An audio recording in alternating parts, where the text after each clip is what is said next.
I met a traveller from an antique land who said, "Two vast and trunkless legs of stone stand in the desert. Near them on the sand, half sunk, a shattered visage lies, whose frown and wrinkled lip and sneer of cold command tell that its sculptor well those passions read, which yet survive stamped on these lifeless things, the hand that mocked them and the heart that fed. And on the pedestal these words appear: My name is Ozymandias, King of Kings. Look on my works, ye mighty, and despair. Nothing beside remains. Round the decay of that colossal wreck, boundless and bare, alone and level sands stretch far away." And that is a poem called Ozymandias by one of the greatest poets ever to write in the English language, Percy Bysshe Shelley. And I'm reading that to you for the specific purposes of illustrating a point, which is, of course, related to the title of this day's episode, which is The Last Waltz of the EU. I could have played a Viennese waltz for you, but I prefer to read one of my favorite poems in the English language, the others being John Donne's No Man is an Island, and, of course, the other poem by Shelley, which is The Mask of Anarchy.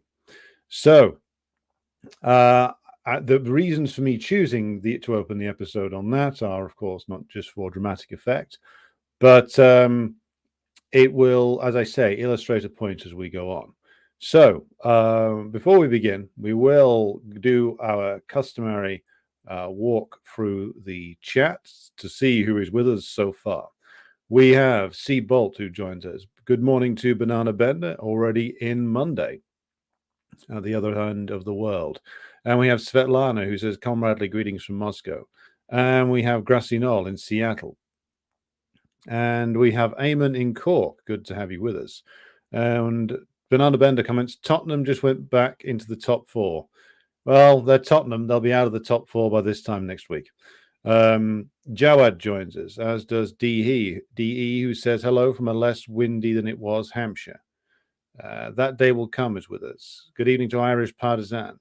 And good evening to Jerry and Red Star Betty. And Tim Gray joins us. Good to have you all here. Be sure to like and share the stream if you haven't done so already. And queue up your questions in the chat if you wish to, in order that I can get to those slightly later on. So, why did I entitle this episode The Last Waltz of the EU? I did so because if there is any institution which is absolutely screwed coming out of this dual crisis of the wars in Ukraine and the war in Gaza, or I should say, the wider war in West Asia, or wars plural in West Asia, if there's any institution which is going to be finished off by this almost immediately, then it is the European Union.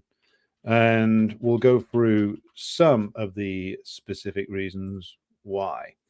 And as I say, the war in Ukraine, first of all, let's deal with that. Why is that going to finish off the EU?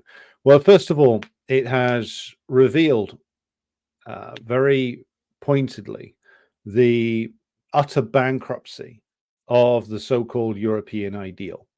And it's worth just pausing for a moment to remember where this European ideal comes from.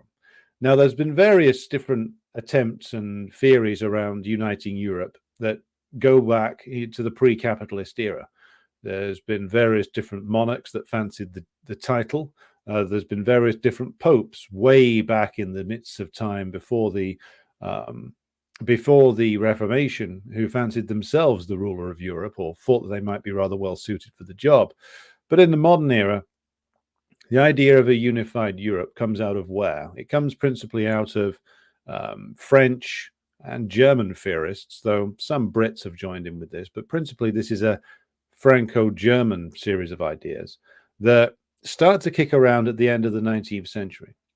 And the idea being, of course, that if they could just unite the powerful countries in Europe, then somehow war and conflict could be avoided. Now, of course, at the time, the most powerful countries in Europe were France, the unified Germany, a unified Italy that was less powerful but was still an imperialist power, the fading power of Spain, and off the coast of Europe, of course, you had Britain, still the premier imperialist power in the world. And there were these ideas that were floated by liberals at the time that if the countries of Europe could be united together, then all global conflict would be eliminated. Now, this idea came back with a vengeance after World War I and, of course, the Russian Revolution. But it really got started after World War II, because the European countries, specifically France and Germany, or West Germany as it was, and Italy, had been weakened so much that they were now completely dominated by US imperialism. And so in order to survive, in order to strengthen themselves, a degree of political and economic unification was necessary. Now, the ruling classes of Europe decided it was a necessary thing for them to engage in. And there were various different theorists, such as Jean Monnet, who had been advocating for this for years. And, of course, some senior members of the former hierarchy of the Nazis, including Walter Hallstein, was big on the idea. The US was also big on the idea, because if they could unify Western Europe via the NATO alliance, militarily speaking, then unify them as far as was possible, politically and economically, again, as far as was possible, within first of all, the European coal and steel community, and later on the European Economic Community, then just the European Union later on. And the idea being that they could pull all this together in order specifically to strengthen the very battered and almost collapsed imperialist powers of Western Europe into a more solid alliance that would help reinforce capitalism in those countries. Because, of course, even though they were unified under American leadership, the US ruling class kept continuing to stiff the French and the Germans and the Italians, and the French and the Germans and the Italians and the Spanish and the British all continued to stiff each other whilst remaining just about unified enough to, as they would put it, face down communism. And more importantly for them, face down their own domestic working class. So from this point of view, the organization we now know as the EU, formerly known as the EEC, has been rather successful. Its doom has been 30 plus years in the making, because its very success was based upon the idea of it being a necessary invention at a time of weakness. And what it encouraged, though, was a degree of derangement and utopian thinking in ruling class political circles, particularly after the late 1980s, when they became delirious in the idea that they'd won this great victory over the Soviet Union. In reality, the revisionist clique who ran the Soviet Union had deliberately destroyed it. And the EU in particular, the rulers of what was now a unified Germany, a unified capitalist Germany, an imperialist power again, though it never really stopped being one when it was West Germany, and France, came up with various different ideas about how Europe was going to be an independent player on the world stage. And this was always something that was never really going to happen, though, no matter how far it was pushed. There being several different, still rather powerful ruling classes within the European Union. So you have what was once the West Germans, now just the Germans, and their particular interests, which were in breaking down barriers to trade in Eastern and Southern Europe in particular, in order that their manufactured goods could be more easily sold. And of course, this has been very successful, at least on a temporary basis. And this was, of course, one of the big reasons why the German capitalist class was all in favor of economic and monetary union. The old system, described as EMU, was, of course, preceded by the exchange rate mechanism, which was a sort of precursor to the launch of the single currency, European Monetary Union, the Euro. And they were in favor of this because it helped to break down barriers to trade, and the entry of the former people's democracies managed to be a huge boon for German industry, because they were able to knock down all these trade barriers and annihilate much of the domestic industry, and use a relatively well-educated workforce in the Eastern European countries to either work as migrant labor in Germany itself or work in German factories. For instance, there's significant German industrial concerns that have opened up in Croatia, for one, and Serbia as well. And they managed to annihilate much of the rest of European manufacturing industry across Southern and Eastern Europe. And this was a huge success for them. What the problem that they had, or not specifically the Germans had, but the French ruling class had, was that this was always meant to be a partnership. It was always meant to be a partnership between the German ruling class and the French ruling class. The Germans being economically more powerful, French capitalism always being the much more stunted creature when it came to comparisons of the countries either side of it. So when it came to a comparison between French capitalism and German capitalism is immeasurably more powerful. And even with British capitalism, the British manufacturing base back in the early to middle 19th century was far and away superior to the French version of it. Again, there are different reasons for this.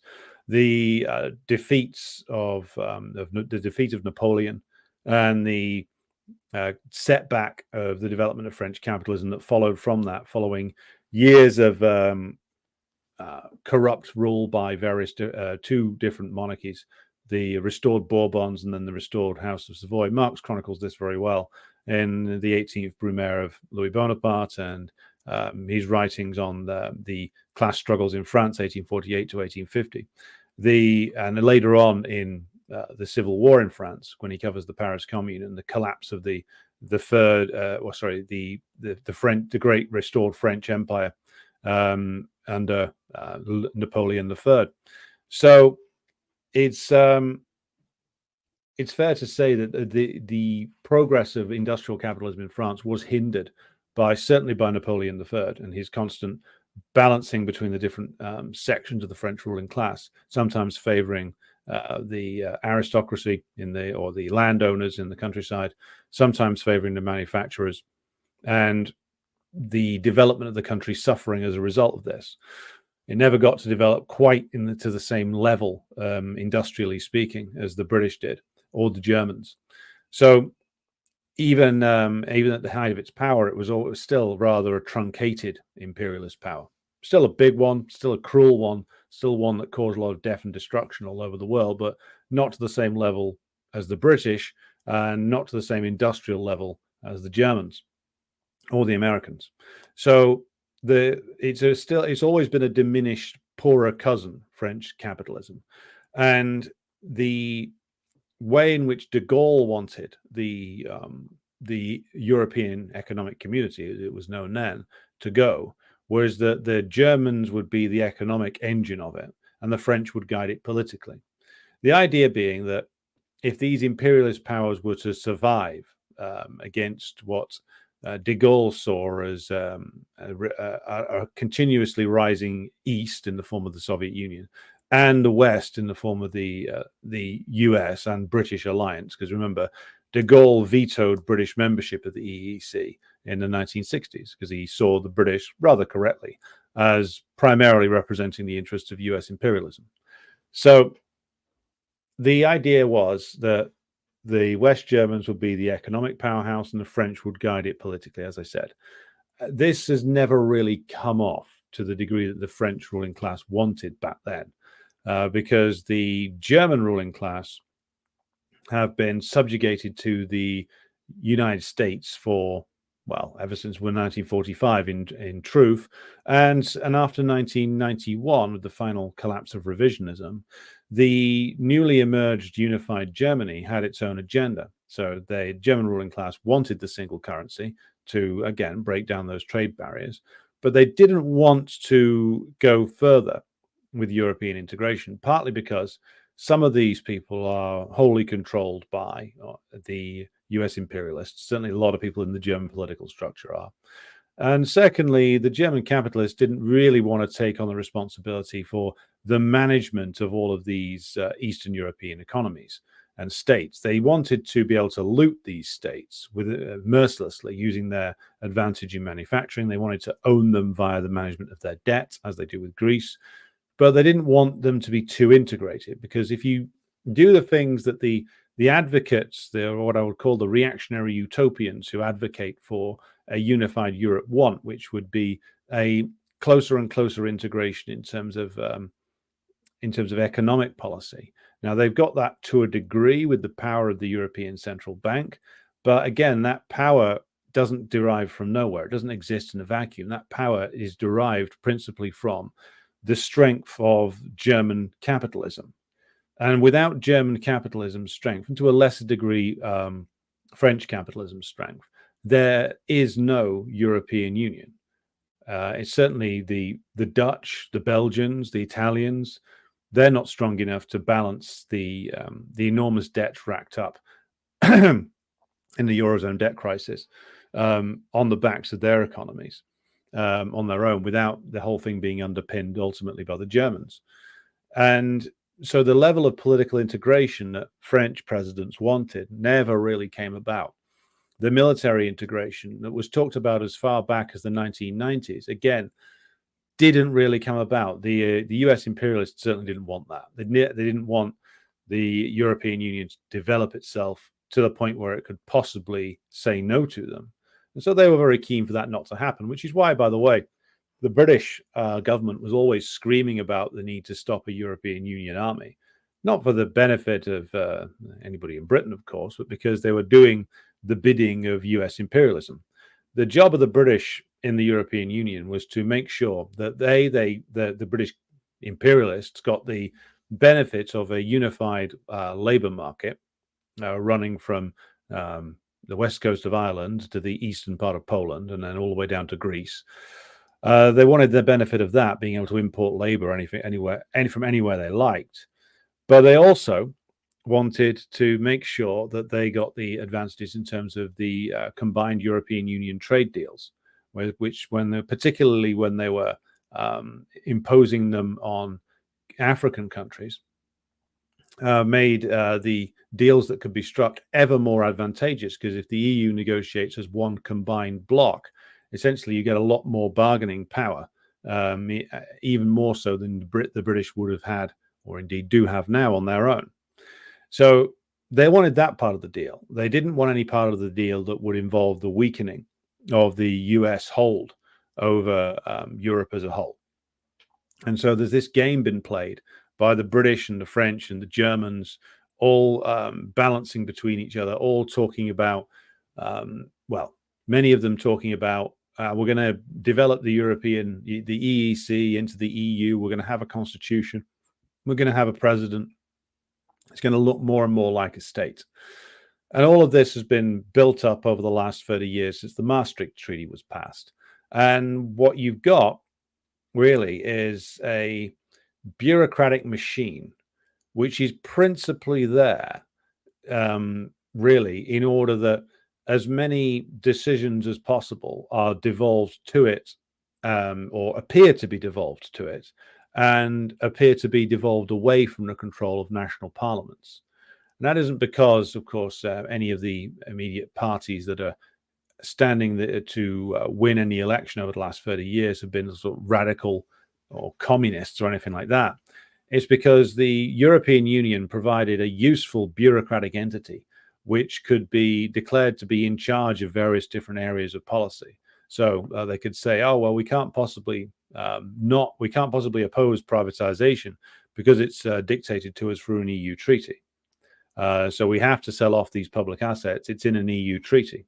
And the way in which this is useful for the ruling class is that it's another means for them to take decisions away from even the tiniest element of pressure from electorates. Of course, electorates under bourgeois democracy, making choices in these political systems, are exercising the lowest form of political consciousness. Voting in bourgeois elections is the lowest form of political consciousness, quite deliberately so, because that's the way the bourgeois want it to be. They want it to be a choice which is made with no consequences. And so not only do they work 24/7 to make sure that all of the parties within the system are completely owned and controlled by agents of the bourgeoisie, but also that even if a rogue element got through, then they could claim that as many decisions as possible were squared off, or it weren't possible to make by a national government because their policy area is reserved for the EU. It's another bureaucratic trick which enables them to make sure that domestic parliaments don't pose any remote danger to the movement of capital and the doing of business. This is why it's so important to them.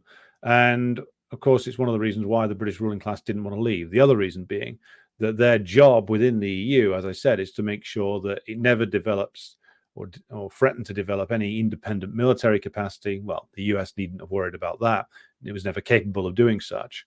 And also that it remained divided and weak, and not capable of issuing any real challenge to US hegemony, which the US was worried about for a while in the 90s, for about 10 years, from the end of the 80s to the beginning of the 2000s. After that, it became obvious that the EU wasn't capable of issuing any kind of challenge to US hegemony whatsoever.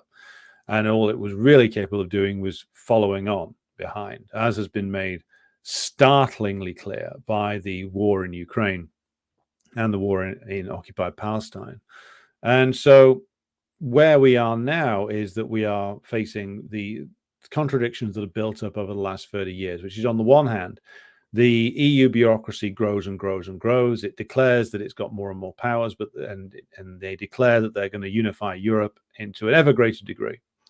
At the same time, though, the actual reality of the EU is that it is something which is fundamentally a US imperialist-driven idea, which has been pushed forward to a degree by the French especially, and the Germans, who at the same time, though, have been weakening in terms of their actual economic power, certainly over the last 30 years at the very least for the Germans, ever since reunification.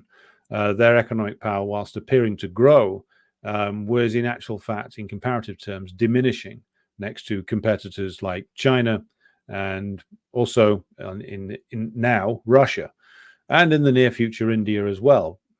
Maybe that's another story for Indian capitalism is another beast in itself, though, that merits an episode to itself. But German imperialism has been diminishing over time, and it's not just the lack of cheap energy from Russia that doesn't help.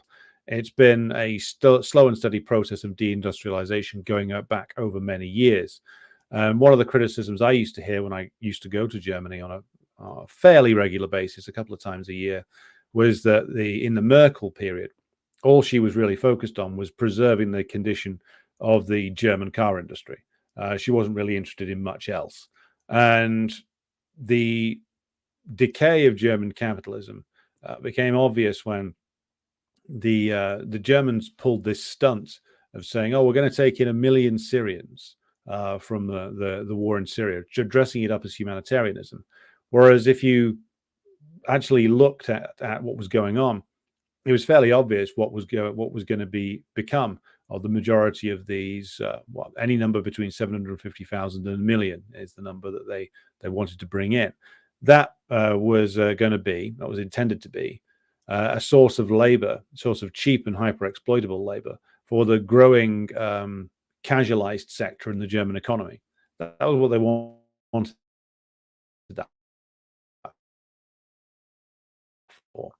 Going on is de-industrialization, and the de-industrialization of Germany has been going on for a while. It predates the war in Ukraine by many years, and you could tell what was going on because, as we've said before on this channel, you started to see more and more goods coming out of Germany that weren't made in Germany, or they were just finished, but they had the finishing touches put to them in Germany. So this is a growing crisis, because you have, again, like an EU bureaucracy which has been growing and growing and declaring itself to be all powerful when in actual fact it's not. You have a union which is based on an economic power that has been diminishing, and a political power, i.e. France, that is also very much diminished and now seen as obviously now fading away in terms of its ability to exploit its neo-colonial possessions. The British have partially exited, but the British ruling class very much wants to go back in. The last Eurozone debt crisis led to many economies that had been, or still are indeed, part of the euro being absolutely train wrecked, because by the conditions that were set originally for membership of the euro, nations like Greece and Italy and Spain and Portugal and Ireland should never have been allowed to join it. They were allowed to join it because the Germans and the French changed the rules and bent them out of shape, because they wanted the weaker countries in. If the weaker countries came into the euro, the Germans would be able to flood their markets via unrestricted, borderless trade with manufactured German goods. And this would, of course, be a boon for German industry, which is exactly what happened in Greece, by the way.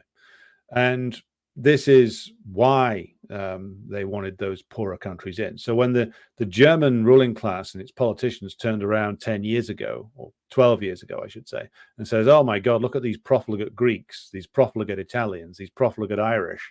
They've spent too much and wrecked their economies. Well, in the case of the Greeks, a lot of that spending was done to import stuff from Germany after the competition from the German manufacturers helped destroy an awful lot of domestic manufacturing in Greece and turn Greece into just a place of agricultural production and tourism, which is what's happening to a lot of these areas in southern Europe.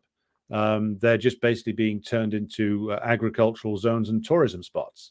All their industries being slowly ground down into nothing by partially the natural process of de-industrialization that is hardwired into capitalism from the very beginning, and also the fact that they're being outcompeted by German industry within the EU trading bloc. And this process is only going to continue and get worse and make life worse for the proletariat in these various different countries, who were reduced to poverty wages in the service sector, if there is indeed any work at all. So this is a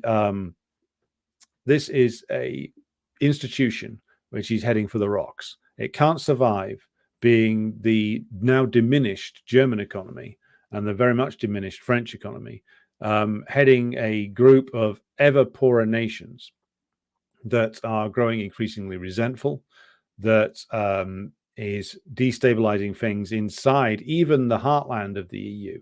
So even in places like the Netherlands, with the election of that clown Geert Wilders, even in France, one of the founding members of the old European coal and steel community, you're starting to see more and more open declarations, and not just from the old suspects on the right wing, but from people who describe themselves as communists. And this is a very positive development, calling for the destruction of the EU, calling for France to leave the EU. It's now becoming a common demand. Now, of course, that won't save French capitalism or indeed revive it. I mean, it's based on a protectionist delusion that somehow a protectionist, heavily protectionist regime run in France could aid French capitalism. French capitalism is fucked. It doesn't, even if you put in place a strictly protectionist regime that was a semi-planned economy, you still couldn't overcome the catastrophic decline of the rate of profit in France. And the same would be true in Britain, by the way. So this is a project which is absolutely dead. And it's been dying for over a decade. In reality, the glorious launch of the euro and the promised land that ushered in, how long did that actually last? About 8 years. This supposed utopia that they wanted to bring about. It lasted about 8 years, and then it fell to pieces. And it fell to pieces with the 2008 crisis, the collapse of Greece, the imposition of these heinous debt payments on Greece and other countries as well, and the fact that the ruling classes in all of those countries are so completely feeble that they were willing to had their own countries train wrecked and destroyed even further, just so that they could remain in the EU and gain what few advantages they got out of it and preserve those. So this project is cooked, and it's being cooked to cooked and burnt into cinders in Ukraine, because that's revealed that the EU has no strategic autonomy. It just follows on whatever the Americans want, because ultimately the major European countries have a shared interest with US imperialism in seeing the defeat and the destruction of Russia. So any positive relations that they had with the Russians have now gone out the window, seeing as the Germans and the French have been revealed to be as much dedicated as servants as British imperialism is of US imperialism. And of course, they're train wrecking then relations with the Chinese at the same time, again, at the insistence of US imperialism. So the strategic autonomy of the EU has been revealed to not exist. It is following along with what the US imperialists want in Russia and in China, because now Germany and France in particular are in such a deep crisis that they hope that if US imperialism can secure the defeat and collapse of both Russian and Chinese governments, that there will be a bit of looting to be done for them, and that the US will let them have a share. Of course, this is all a futile dream. No such collapse is coming in either country, as far as I can tell. But they keep committed to it anyway, because they have no other option now. They've been revealed as being paper tigers. The nations of Africa and peoples of Africa and South America and Southeast Asia can see it now. The EU emperor very much has no clothes. And this reactionary dream of Jean Monnet and others is finally coming to a screeching halt now. It's only a question of when it collapses, not if. All right, so let's catch up with some questions in the chat and some comments. Right, where are we?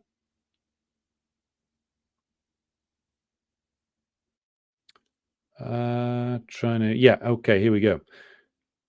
Banana Bender says, I recently listened to you interview Angela Nagel, that was a while ago, and she pointed out how servile Ireland is to international capital, particularly the EU. What does its eventual dissolving mean for Ireland? It means that the Irish ruling class are fucked, basically. They bet absolutely everything on the privileges, as they saw it, that the EU brought them. They bet absolutely everything on being a country that would be integrated into an EU system whereby its principal economic drivers would be real estate and being a tax haven. And the real estate bubble, it burst a while ago, but it was recreated much like it was here. And so lots of Irish people being literally priced out of the country now. So if the EU goes down, or I should say when the EU goes down, it means that Irish capitalism has a gigantic problem. And it reveals the urgent need for the revival of Irish socialist republicanism on a mass basis, because that's the only answer to the problems facing Ireland, which is the ending of the British occupation of the 6 counties in the north, the final ending of the answering, shall we say, of the national question in Ireland, the unification of Ireland and the unification of it on a socialist basis. That's the only way forward. Irish capitalism has driven Ireland into a ditch. There's no way forward for it.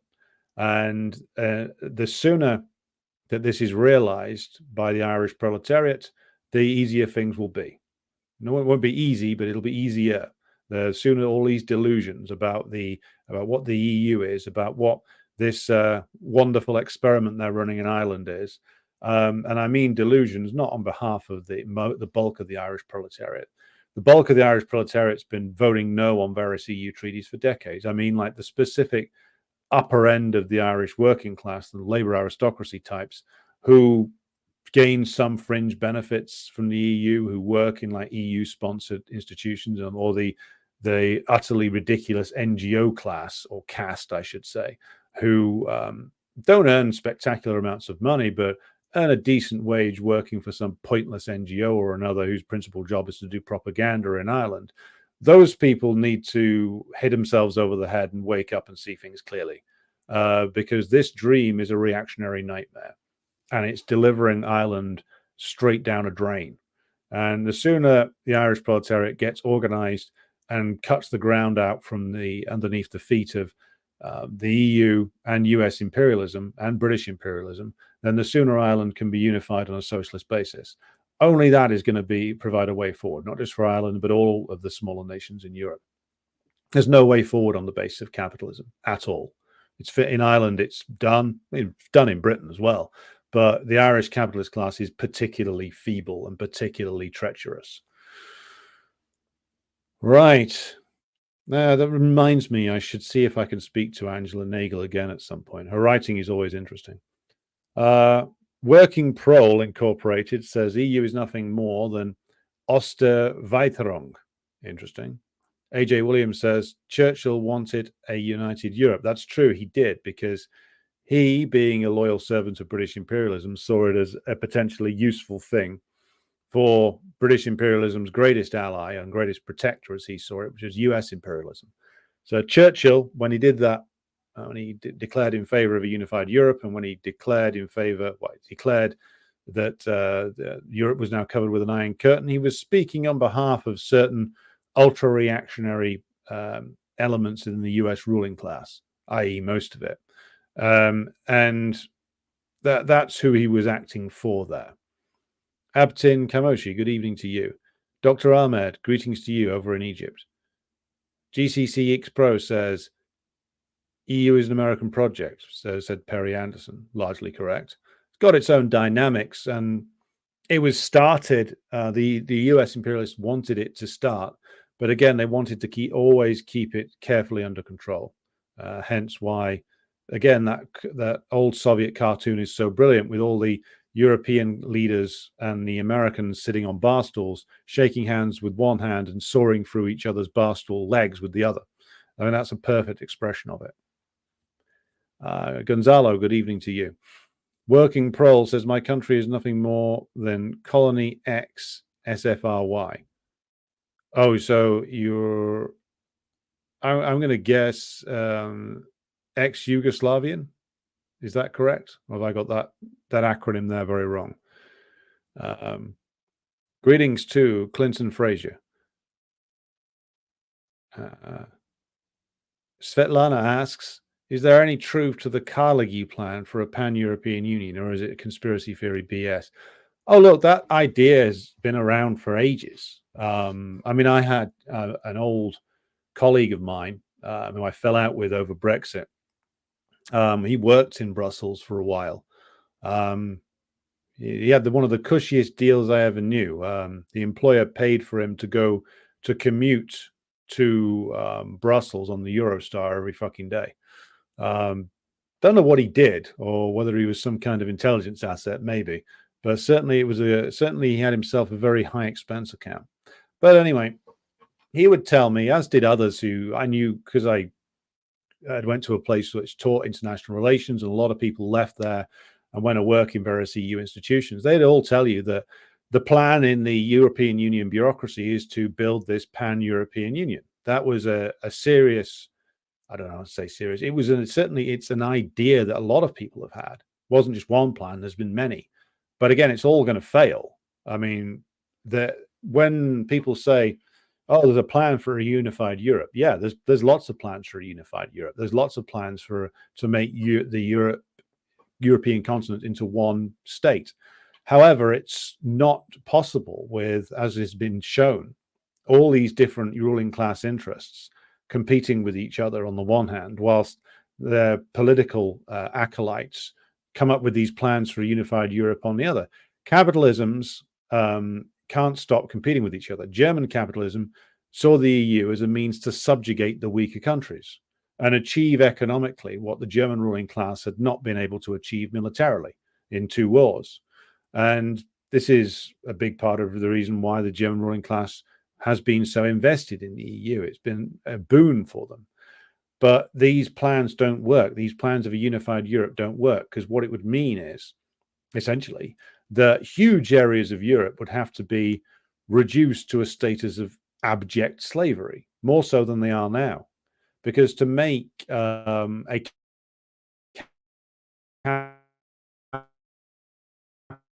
capitalistic would have to reduce the living standards of the working class all the way across Europe down to practically nothing.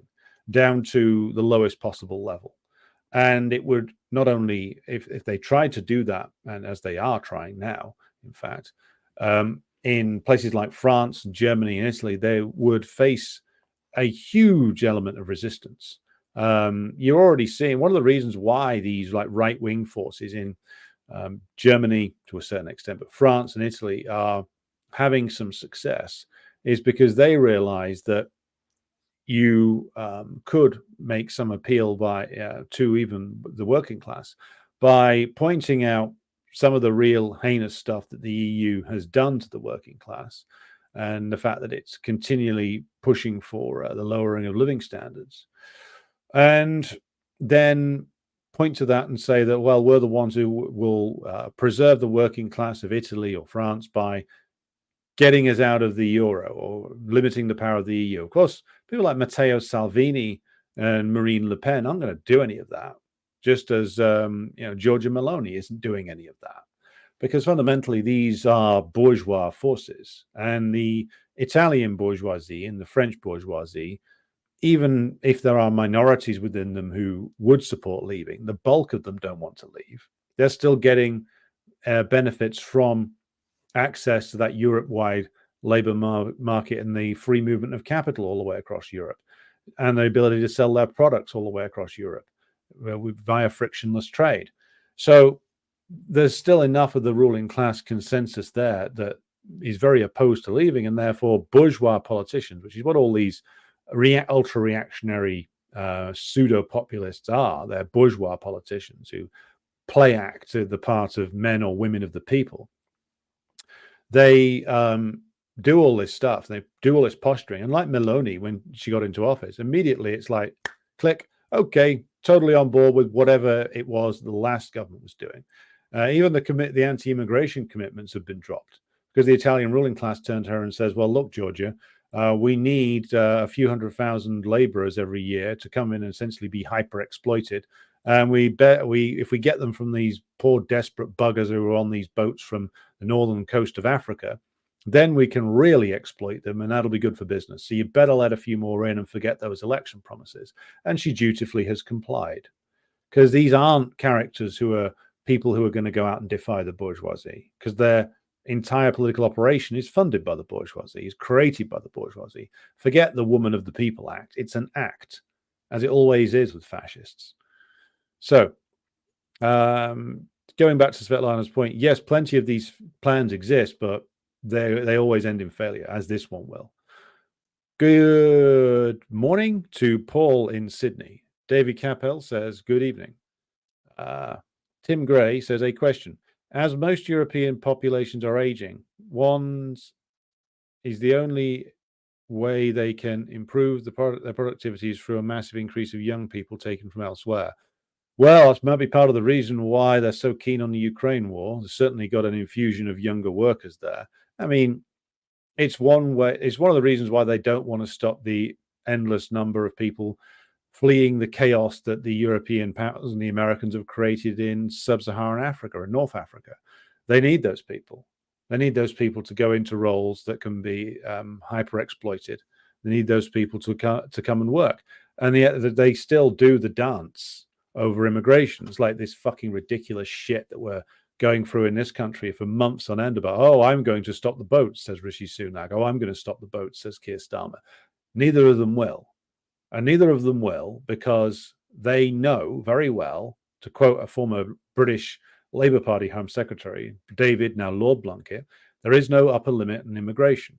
And there never can be, because British, French, German, Italian, Spanish, Portuguese capitalism needs these people. They need them to come over and be subject to the worst labor conditions possible, because, again, this is the way in which profit is made, the way in which a lot of profit is made. In fact, you see British capitalists consistently arguing for higher and higher rates of immigration because they need that. And the only way this changes with the current balance of class forces is if the standards of the British working class, the living standards of the British working class, are lowered so far that the capitalists are able to employ them profitably in areas like agricultural production. or agricultural extraction. So this is and of course the British ruling class is doing a fine job at the moment of impoverishing the working class, but that doesn't come without consequences. And it comes with the consequences of increased instability, increased worker resistance, and the traditional methods for managing that resistance becoming less and less reliable, i.e. the trade union leadership and the Labour Party. So again, like they need that constant wave of migration. But again, they then try and cause divisions in the working class by playing upon it, and all these political tricks are done to try and make sure that nobody notices what's really going on with migration and everything else, which is these all representing the class interests of the bourgeoisie. And eventually people are going to work it out. I think a lot of working class people know it in their bones already, that this whole thing is a grotesque con at their expense. But yeah, this is this to reiterate, this is one of the reasons why there can be no upper limit on immigration, either in the European countries or in Britain, or in the United States for that matter. Hello to Karen MUC. Irish Partisan says Bulgaria's state-owned enterprises and industries, IT, agriculture, tourism, manufacturing, and cosmetics, were utterly dismantled and asset stripped to be taken over by organized crime. I recall traveling through Bulgaria in the early 2000s, seeing the ruins of factories, empty and depopulated rural areas, and motels filled with the local mob bosses. Bulgaria has seen one of the worst demographic catastrophes in the world, with 2 to 3 million Bulgarians left for the West to be used as cheap and expendable labor. When I compare Bulgaria and Belarus, the differences couldn't be more contrasting.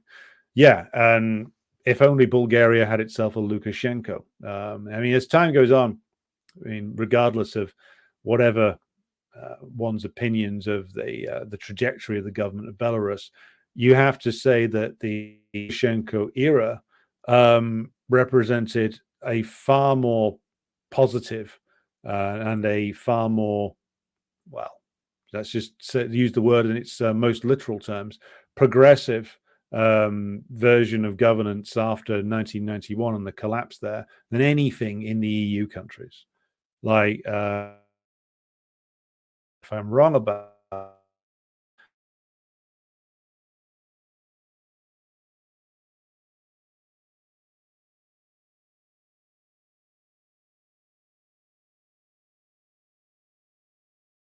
economy and the economic base of Belarus, the Lukashenko era has actually managed to secure the country and to secure its existence in a way that nobody else did.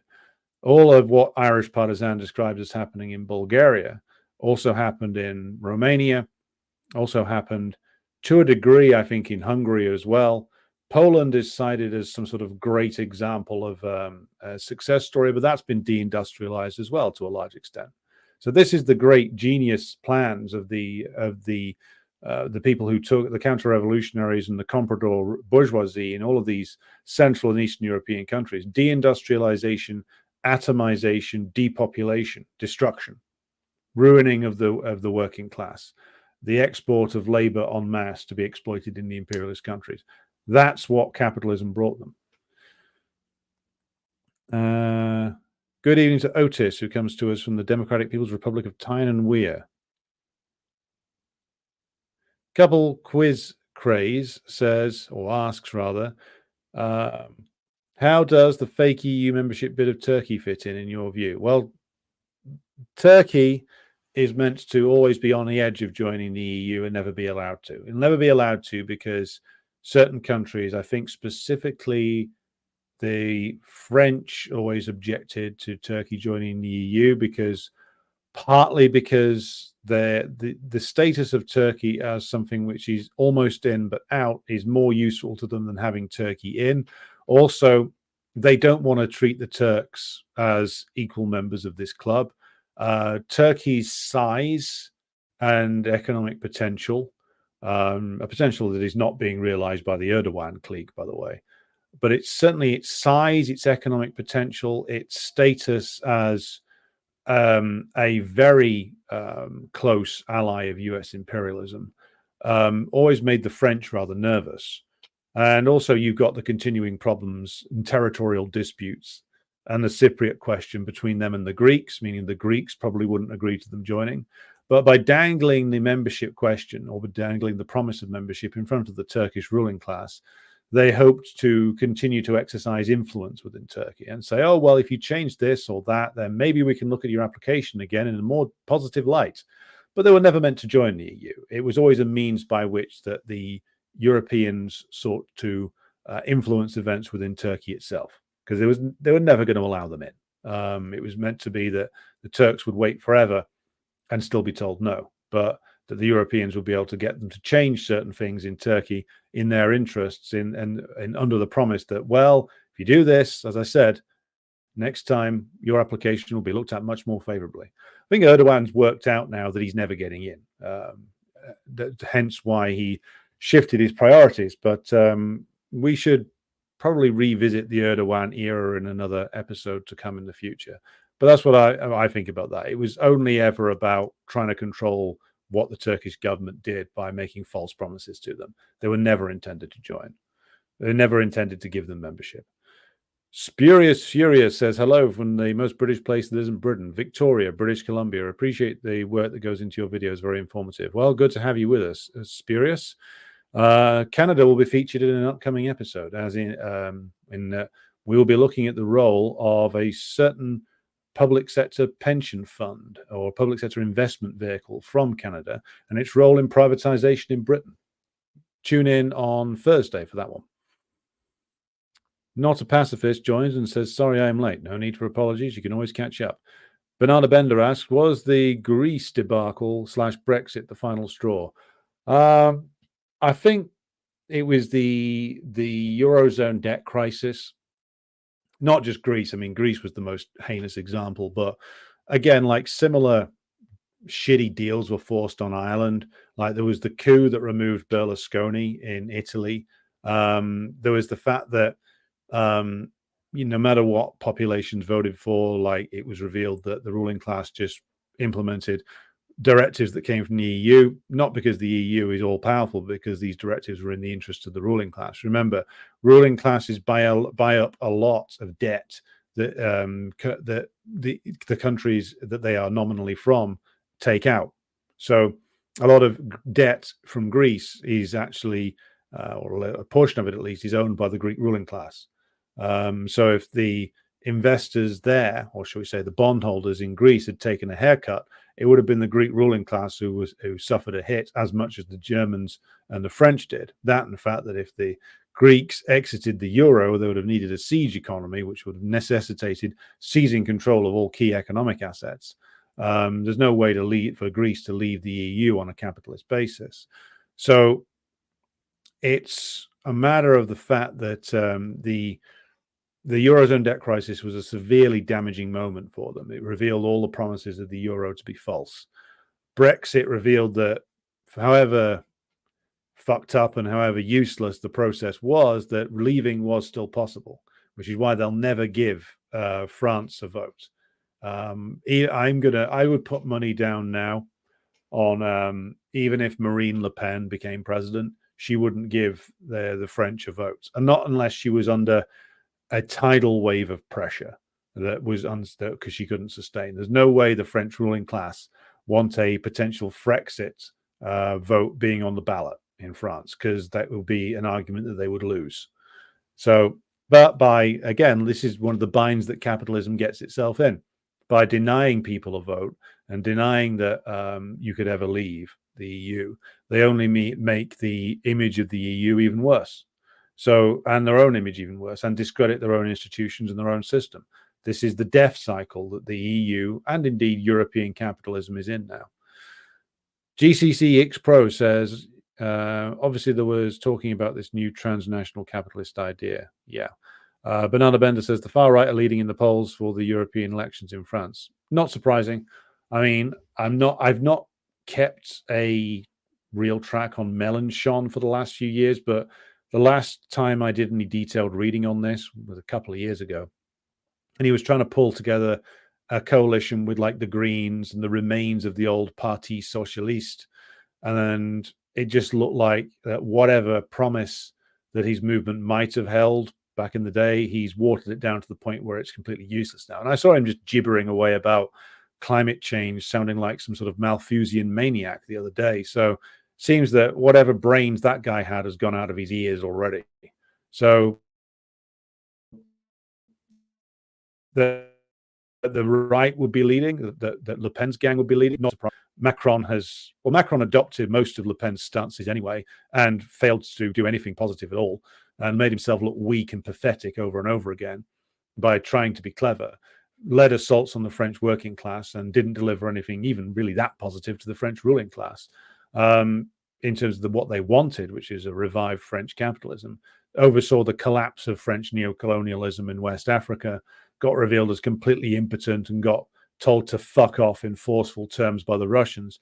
Macron is discredited even with the ruling class now. So with a good portion of the French electorate turning towards a fascist party, which is what Rassemblement National really are, and a good portion of the French ruling class going towards them as well, or in fact, the French ruling class becoming more and more keen on them for various reasons that we've covered before, then none of this is a surprise. Discredited, useless, left-wing, associated only with policies which are anti-worker, a ruling class which is bet on liberals and bet on centrists, and now has seen its position only worsen, is slowly turning towards open fascism, which is what Le Pen represents. Grassy Knoll says, why does the German government permit the destruction of the Nord Stream pipeline without a word of criticism for the obvious culprit that caused it? Well, this is an interesting question. First of all, I don't accept the Seymour Hersh report on who was responsible for it. I don't think the Americans did it directly. I think they got the British to do it. So the obvious culprit sits in Downing Street. Well, not anymore, because the obvious culprit was actually Liz Truss. Though the plot probably goes back to the Boris Johnson era, because this is straight out of the British Special Operations book. And I very much doubt that even the Biden administration would get themselves involved in that directly. Why do it yourself when the British have the means in the form of the diving skills in the Royal Navy to do it? And why do it yourself when you can get them to cover for you, to do it for you? Apparently, Truss sent a message to Blinken on her phone, which seems to have been monitored by the Russians, just after the blast went off, saying it's done as well. So I think the British organized it and carried it out. But why doesn't the German government come out into the open? Well, what would be the consequences if they did? Think about this for a second. The German government is completely tied by its apron strings to US imperialism. It can't escape the control of US imperialism, not without severely damaging itself. And as we've cited before, figures from the US Bureau of Economic Affairs reveal a startling picture that over $1 trillion a year gets exported in capital to Europe, and a gigantic amount of manufactured goods from Germany go to the US every year. That is an awful lot of economic sway. Add to this the fact that Germany has been an occupied country for almost 80 years, 77 years now. No, 79 years now. And this has its impact. When you're occupied for that long by the leading imperialist power in the world, and now you've got almost 4 generations of bourgeois political leaders in Germany have come up through a system which is subservient to US imperialism. That leaves a mark. That leaves an impact. There's every layer within the German state. There are people who can't tie up their shoelaces without worrying about what the Americans would think about them. So what kind of government would be able to come out and renounce or that legacy? Certainly not Olaf Scholz, and not the CDU either, nor the AfD, nor Wagenknecht, I don't think either. Because to come out and say the British, at the behest of the United States, blew up our pipeline and damaged our country economically, you've just said goodbye, basically, you've just declared that your supposed ally has carried out an act of war against you. And so if you're going to do that, then you'd better be ready for the comeback from US imperialism. And forget the British, then they're not the ones who would be those that the Germans are really scared of. They're scared of the US.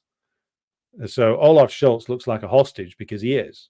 He can't come out and say that the British did it, because the obvious question would be, well, if the British did it, who were they working with? Well, the answer is they were doing it as essentially a front man for the United States.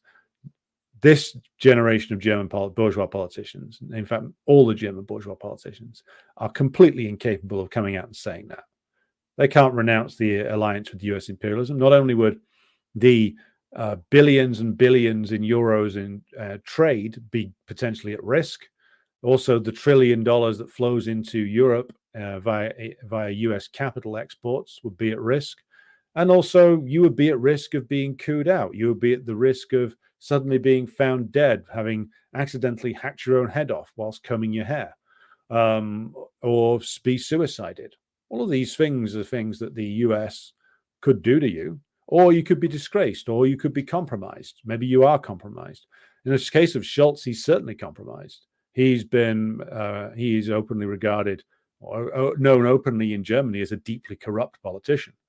So if you're going to come out and basically say our supposed ally attacked us in a far more damaging way than the Russians ever have or ever would, then you are essentially pulling the trigger on the end of NATO, on the possible end of the EU, on a undeclared war being acknowledged against you, and maybe a undercover campaign being then waged to remove you from office at best, or at worst, end your life. These are all very high stakes. And you really think Olaf Scholz is the kind of man to take those risks? I don't. Nor is anybody else in the German political establishment. They're just not that way inclined. The only way you could possibly survive such a thing is if you had a mass base of support in the German proletariat. And who has that in the current German political system? Nobody. So you couldn't survive that. And no bourgeois politician is ever going to say the truth when it comes to that in Germany. God the Son, Jesus Christ Saves, says hi from Maui. Well, hello back to you. Luca says, do you know any communist group we're following and supporting in Europe? I'd be particularly interested in Italy and France. Yeah, there's the Pole of Communist Refoundation in France. And in Italy, there's at least 3 different versions of a communist party. I'll post them on the Telegram group later to answer your question, Luca. There's 3 different versions of communist parties in Italy. I think one of which is pretty good. The other 2 slightly dodgy. There was what was it called now? There was Rifondazione. Forgive me if I'm mangling the pronunciation there. The Communist Refoundation was quite big in Italy about 25 years ago. They were a more radical split from the old Italian Communist Party, but they ended up supporting the government of Romano Prodi 20 years ago and disgracing themselves as a result. They've been pretty much killed stone dead ever since. So I'll post the links to the Communist Refoundation in France and the 2 decent versions of an Italian Communist Party, 2 decent Italian Communist parties that do exist. I'll post those in the Telegram group later to answer your question, Luca. Abtin Kamoshi says, what will be the new power dynamic in the case of an EU collapse, I wonder, and what will it be based on? I hope for the best solution, a Eurasian economy and political structure. Well, this is an interesting question, and I'm going to be slightly annoying probably in answering you that it depends. Because there's a risk of fascism in the short to medium term if the ruling class tries to reassert itself and tries to recreate capitalism on a national basis. It will need to revert to fascism. And how that works out will depend upon the ability of the working class to resist and the ability of the communists to organize. You present an answer in your question, Abtin, which is what about a Eurasian economy and political structure? It may be that a certain faction of the German ruling class looks at that and thinks maybe that's the solution. But to get to that solution, they would need to dismantle the power of those who are completely wedded to the US. Now, does the US simply walk away? Well, maybe in the future, maybe they'll downscale, but you're still looking at Europe being a place where $1 trillion a year from the US goes into it. That's no small amount of money. I don't think they're going to just walk away from that. So we're in for an extended period of intense conflict in Europe.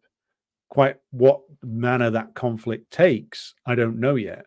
But certainly there's going to be conflicts within the ruling class of Germany and of France and of Italy over the way forward. Because if they stay wedded to US imperialism, they're basically tied, they have weights tied to their boots and they're being dropped in the Mediterranean, metaphorically speaking. However, if they try and leave it, then US imperialism will undoubtedly sabotage them. So it looks as if, to me, there's no way forward via bourgeois political forces. These are classes whose role is done, they're spent, it's over.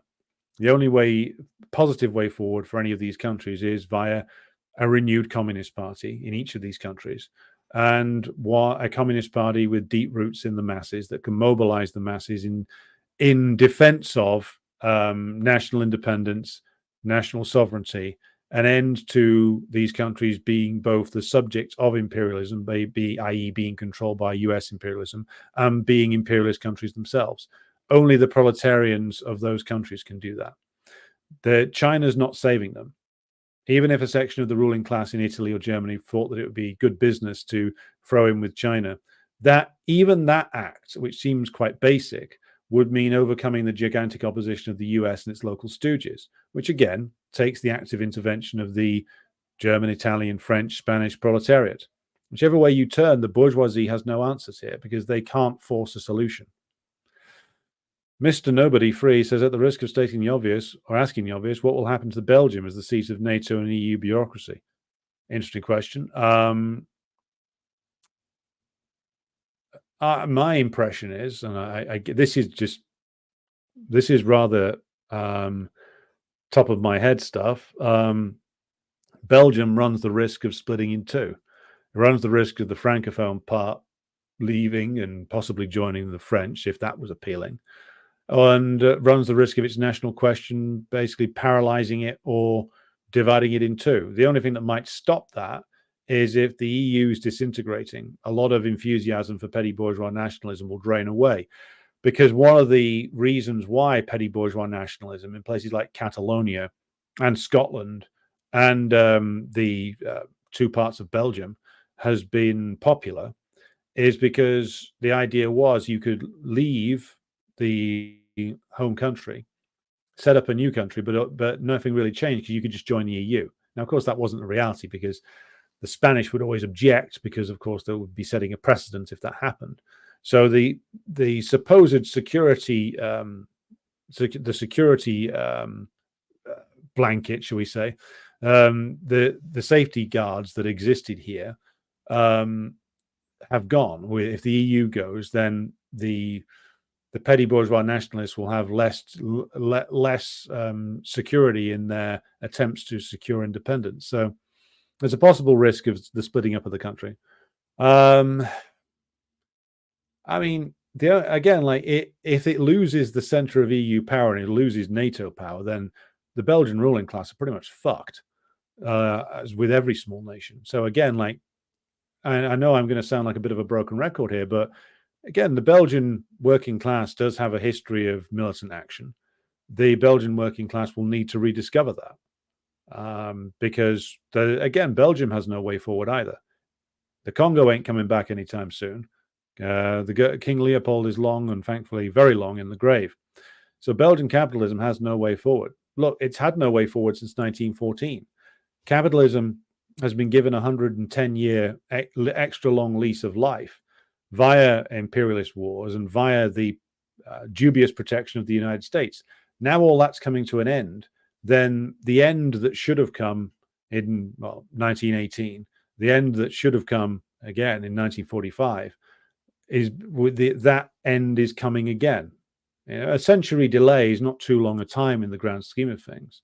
So Belgian capitalism has been finished since 1914. It's just taken 110 years for us to find out just how bad that end is going to be.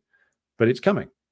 And I keep answering the same way, because All of these countries have been on life support for 110 years. It's just, as I said, that's not a long time in the grand arc of human development. It's not a long time.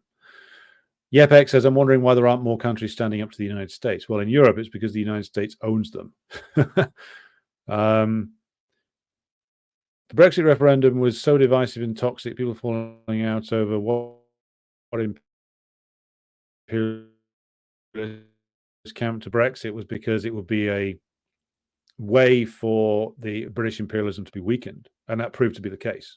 It was a move to damage the power of the British ruling class, and I think that has been successful. Of course, the British ruling class, the minority of them who were in favor of Brexit, were never going to be able to actually make a success of it, because Britain has no industrial base. It has no way of operating other than as a purely financial capitalist power, and that's been revealed again. So again, the challenge for us is to reach a point where the proletariat can pose the question of power the question of taking power for itself. The ruling class in Britain has nowhere to go, has nothing positive to add. They're just going round and round in circles, bouncing between they've tried going off on their own, but all it's ended up doing is pushing them even closer to ever greater dependence upon US imperialism, which again is redrawing its priorities. And they're thinking they're going to go back in the EU again. Well, they jumped off one sinking ship onto another. Now they're jumping back onto the original sinking ship. Again, the ruling classes have no way forward here. Yepex asks, do you ever do a video going in depth on how Trotskyists may be well-meaning but ultimately still serving the bourgeoisie, whether they know it or not? Yeah, there's a couple that you can find on the channel. There's 2 lives that I've done recently on it. If you scroll back through the lives on there, you can see them entitled, well, there's different titles, but they both involve Trotskyism. So you can find them on there. And I talk about it constantly because it's something that I didn't realize that we were all tools for the bourgeoisie back in the day, but we certainly were. Yep, X also adds, April 7th, today, marks the anniversary of how Indonesia foolishly accepted a deal with the IMF for aid therapy, unbeknownst to them, that put them under the control of the IMF. Well, put them under the control of US imperialism in reality. Solidarity to Muzzlepaint, who joins us. Yeah, well, I mean, Bernard Bendham points out that the far right might win the presidency of France.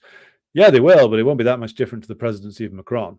Truth be told, more openly racist, true, but then again, Macron's been pretty openly racist. He's adopted quite a lot of Le Pen's positions. The ruling class themselves turn to fascism before the fascist party takes power. Michael Hodgson, good afternoon to you in Ontario, Canada.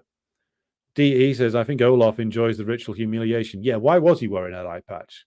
I mean, the guy has a look of a man who enjoys cuckoldry, to be honest.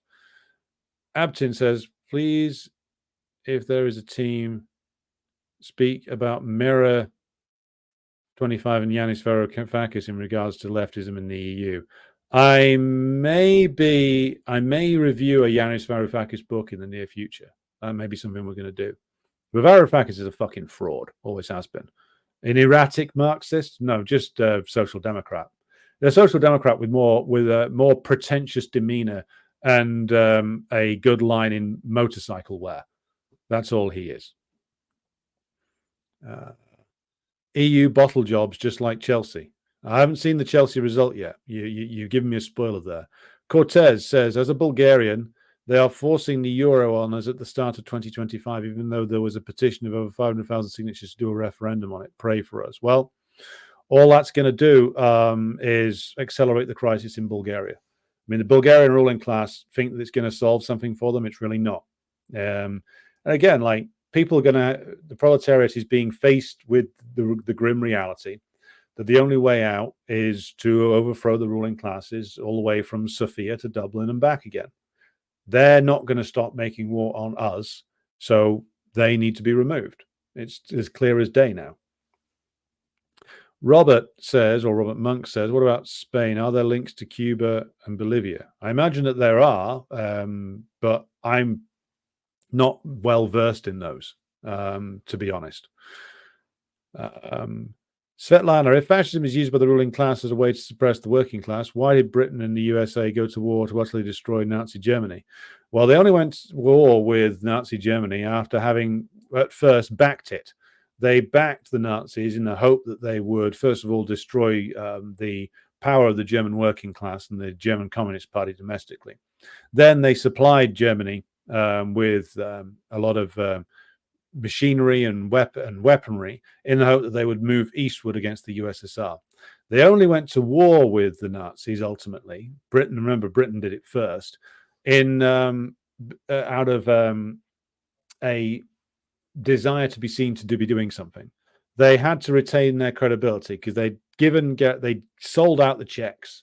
Again, like the USSR offered to do a joint alliance against the Nazis, but of course the British and the French didn't want to know, and they then gave the Poles guarantees of their sovereignty, which they had no intention of honouring. But they had to be seen to be going to war with the Nazis in order that they retained their credibility.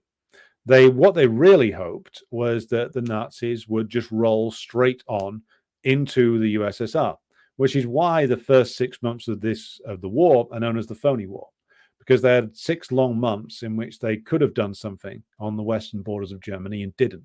And the reason why they didn't was because they were hoping that Operation Barbarossa would be launched a lot earlier, and then they could wait and see who the winner was, and hopefully the winner would be so weakened that if it was Hitler, he could be easily dealt with, and if it was the USSR, then they could easily be dealt with as well.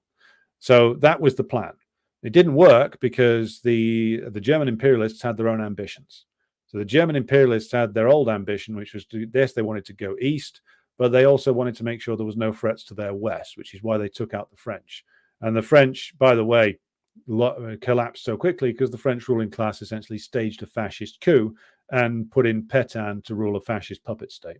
Now, the USA ultimately gets involved in the war because it owns Britain by that stage and France via the gigantic amounts of debt that they had holding over them.